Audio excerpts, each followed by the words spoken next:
संपूर्ण राजस्थान को कवर करते हैं हम। राजस्थान की हर खबर देखते रहिए डीपीके न्यूज पर।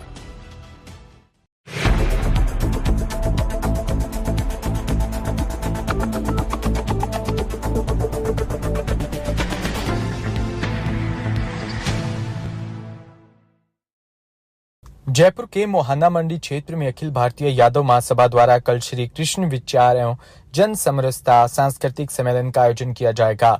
संस्था अध्यक्ष अशोक यादव ने बताया कि सुबह 11 से 2 बजे तक के बीच आयोजित होने वाले इस भव्य कार्यक्रम का शुभारंभ राजस्थान के राज्यपाल हरिभाऊ बागड़े के द्वारा होगा।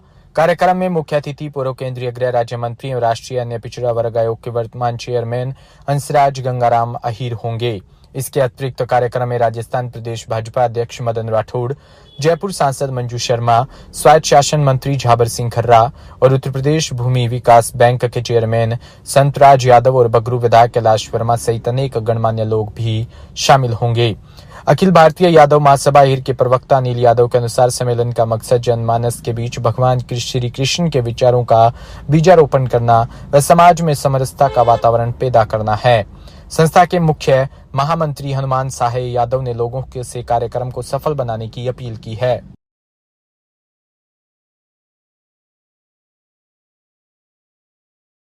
राजस्थान को वैश्विक सांस्कृतिक मानचित्र पर लाने के वादे के साथ वार्षिक Udaipur tales international storytelling festival वापसी के लिए तैयार है। 10 से 12 जनवरी 2025 तक उदयपुर में होने वाला ये फेस्टिवल सिर्फ किस्सागोई का उत्सव ही नहीं बल्कि एक शक्तिशाली सांस्कृतिक आंदोलन है जो उदयपुर को भारत की कहानियों की राजधानी के रूप में स्थापित कर रहा है। उदयपुर में बुधवार को आयोजित एक प्रेस कॉन्फ्रेंस में फेस्टिवल की संस्थापक सुष्मिता सिन्हा ने इस आयोजन के बढ़ते महत्व के बारे में बात की। सिन्हा ने कहा कि उदयपुर टेल्स केवल इन 3 दिनों के दौरान की कहानी कहने की परंपरा के संरक्षक के रूप में अपनी भूमिका को पुनः प्राप्त करेगा।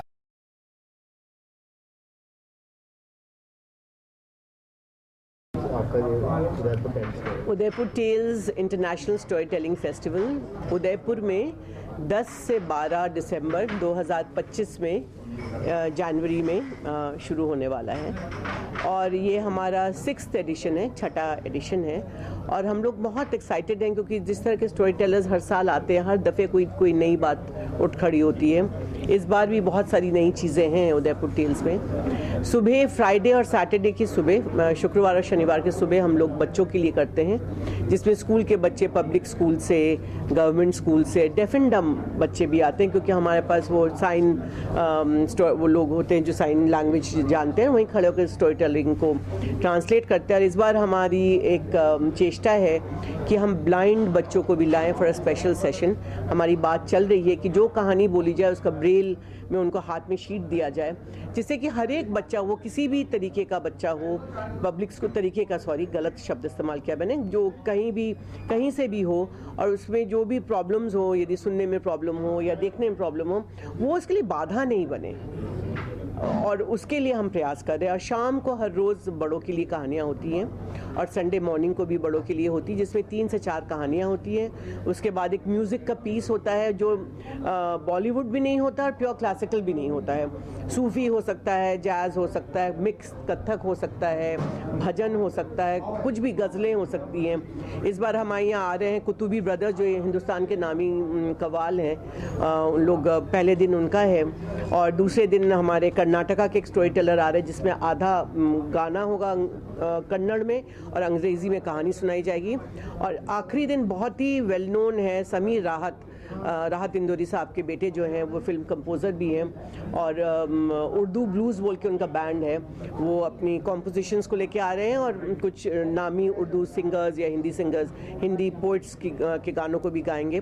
तो 3 हमारे ये हैं और उसके साथ हम एक विलेज बनाते हैं जिसको, जो बाज़ार एरिया होता है उदयपुर टेल्स में, जहाँ पर अलग अलग चीज़, जो हाथ की बनी चीज़ें वो बेचा जाता है। वहाँ पर लोग जो बेचते हैं वो बनाने वाले ही होते हैं, कोई माध्यम उसका नहीं होता है, या चीज़ों की कहानी होती है या बनाने वाले की कहानी होती है, उसके साथ ही वो बिकता है। और बच्चों के लिए अलग अलग वहाँ पर चीज़ें होती हैं, और छोटा है बहुत ज़्यादा ऐसा नहीं, 100 स्टॉल लगते हैं, 15-16 स्टॉल लगते हैं। और इस बार हम लोग खाने पे कहानी कर रहे हैं, जो खाने पे कहानी की जाएगी, काशी विश्वनाथ के कारीगर आ रहे हैं, उसको वहाँ बेचा जाएगा। हम खुद बहुत एक्साइटेड हैं, क्योंकि बहुत फेमस बनारस की एक चीज़ है, शायद आपने लोग ने कभी खाई नहीं होगी, मलइयो बोलते हैं उसको। तो एक मट्टे के चुक्कड़ में उसको बनाए रखा जाता है, तो मलइयो भी हम लोग कोशिश कर रहे हैं, वो शायद आ ही जाएगा। प्लस वहाँ की जो भी चीज़ें हैं, जो हर साल हम लोग एक एक नई चीज़ ऐसे लेके आएंगे। लास्ट चीज़ हम बोलना चाहते हैं, सूरतगढ़ में नगरपालिका में प्राइवेट बस स्टैंड के मेन गेट पर आधी रात को ठेकेदारों द्वारा पिलर लगाकर गेट बंद कर दिया। प्राइवेट बस संचालकों ने जब सुबह बस स्टैंड पर पिलरों को देखकर बस संचालक आक्रोशित हो गए। बस संचालकों ने पिलरों को उखाड़ दिया। बस संचालकों का कहना है कि बस स्टैंड के अंदर कोई व्यवस्था नहीं, शौचालय, लाइटिंग व्यवस्था, सफाई व्यवस्था सुचारू करवाई जाए। बस संचालन रसीद कटवाने के लिए भी तैयार है।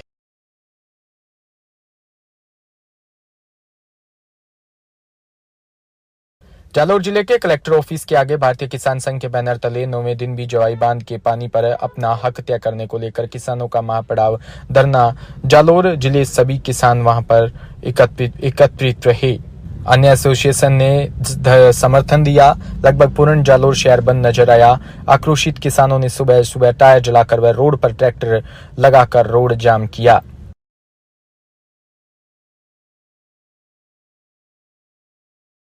भीलवाड़ा में 108 भागवत कथा का भव्य आयोजन 25 दिसंबर से किया जा रहा है। आयोजन में वृंदावन के 108 ब्राह्मणों द्वारा संगीतमय भागवत कथा का पूरा मूल पुराण किया जाएगा। कथा के आयोजक को लेकर भागवत आचार्य ललित शरण महाराज ने जानकारी दी। इस दौरान पत्रकारों से रूबरू होते हुए वृंदावन में बन रहे कॉरिडोर को लेकर स्थानीय लोगों द्वारा विरोध किया जा रहा है। इस पर उन्होंने कहा कि अगर कॉरिडोर बनाने के लिए सरकार यह जनहित फैसला लिया और इसका सबका सहयोग करना चाहिए। दूसरी तरफ बाबा बागेश्वर धाम सरकार के पंडित धीरेन्द्र कृष्ण शास्त्री द्वारा निकाली जा रही यात्रा को लेकर उन्होंने कहा कि हिंदू राष्ट्र बनना चाहिए। हम अपने धर्म और हिंदू राष्ट्र की बात अपने देश में नहीं करेंगे तो कहां करेंगे। धर्म नगरी भीलवाड़ा के अंदर ठाकुर जी की विशेष कृपा से 25 दिसंबर से 31 दिसंबर तक अष्टोत्तर शत 108 भागवत का विशाल आयोजन करने जा रहे हैं। उसके अंदर वृंदावन के 108 ब्राह्मण यहाँ मूल पारायण करेंगे और सारे ब्राह्मण वृंदावन से आएंगे और बड़े विद्वान ब्राह्मण होंगे। उससे पूर्व 24 दिसंबर को लक्ष्मीनारायण मंदिर से शोभा यात्रा निकाली जाएगी, जिसके अंदर सारे ब्राह्मण नगर भ्रमण करते हुए स्वस्ति वाचन करते हुए कथा स्थल पहुंचेंगे। और ऐसा विशेष आयोजन रखा है यहाँ पर। हिंदू राष्ट्र तो बनना ही चाहिए, हम सबकी मांग है, हम सब सनातनी है, तो अपना ये परम धर्म और कर्तव्य है कि हम सब भी इसकी पहल करें। और आप समाज के आधार स्तंभ है, आप ही इसका प्रयास करें। भीलवाड़ा में मांडल उपखंड क्षेत्र के ग्राम पंचायत संतोषपुर में आज NHI के राष्ट्रीय राजमार्ग 158 के बाईपास के संदर्भ में जाने वाली जमीन के प्रस्तावित भूमि के मुआवजे के संदर्भ में आज उपखंड अधिकारी छोटू लाल शर्मा के निर्देश में नायब तहसीलदार लक्ष्मी लाल शर्मा ने जन सुनवाई आयोजित की। बड़ी संख्या में परिवादियों द्वारा प्रार्थना पत्र प्रस्तुत किया जा रहा है। भूमि के मुआवजा के संदर्भ में नियमानुसार निस्तारण किया जाएगा।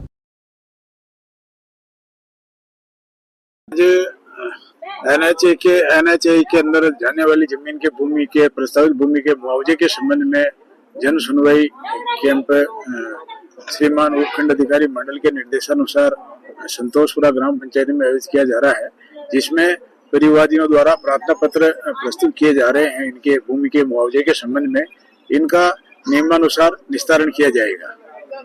इस दौरान कौन कौन मौजूद है आपके जन सुनवाई? इस जन सुनवाई में हमारे यहाँ पटवारी साहब और गिरदावर साहब और NHI के संबंधित बाबू राम कुमार शर्मा NHI से अधिकारी उपस्थित हैं। NHI 158 का बाईपास का उसका पहली जन सुनवाई है। बाईपास खबर भरतपुर जिले के रूपबाज से, जहां एसीबी की टीम ने वरिष्ठ पशु चिकित्सा अधिकारी सौरभ गुप्ता को 1000 रुपए की रिश्वत लेते रंगे हाथों गिरफ्तार किया। बताया गया कि एसीबी के लिए परिवादी द्वारा शिकायत दी गई थी, जिस पर एसीबी के द्वारा भैंस 4 भैंसों के लोन फार्म को सत्यापित करने एवज में 20,000-2,000 रुपए की राशि मांगी गई थी, जिसको लेकर परेशान किया जा रहा था। एसीबी के अतिरिक्त पुलिस अधीक्षक अमित सिंह के नेतृत्व में सत्यापन कराने और उनकी टीम के सौरभ गुप्ता को 1,000 की रिश्वत लेते ट्रैप किया। बताएं सर। देखिए, परिवादी ने एसीबी कार्यालय उपस्थित होकर एक रिपोर्ट दी थी कि उसका पशु चारे के जो सरकार एक लोन देती है, 25,000 का लोन है, उसमें पशुओं का सत्यापन करने के लिए जो यहाँ पदस्थापित सीनियर वेटनरी ऑफिसर जो डॉक्टर हैं, वो इनसे 500 रुपये प्रति जानवर पैसा मांग रहे हैं, जिस पर इसका सत्यापन किया गया। दौरान सत्यापन इन्होंने 1,000 रुपये परिवादी से लिए।